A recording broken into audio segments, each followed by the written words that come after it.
सब गोटे के नमस्कार प्रणाम करै छी। हम ललित नारायण झा हरिहरपुरिया मिथिला से। तो हम आई बाबा के साथे उपस्थित छी। बाबा के अहाँ सब गीत गोटा गोटी जरूर सुनैत हेबै। नीक लागैत हुए तो लाइक अहाँ सब अवश्य करबै।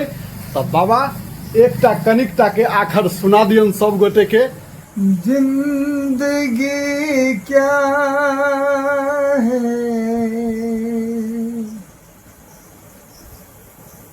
गम का दरिया है,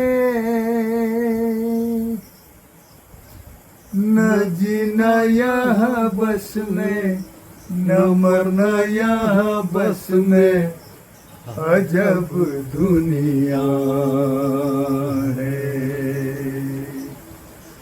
जिंदगी क्या है।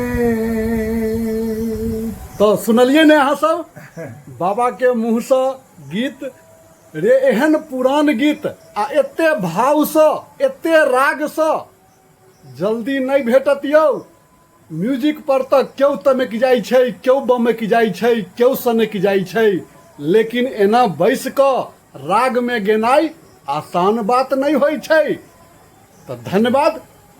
विशेष अगला वीडियो में जय मिथिला जय मैथिली।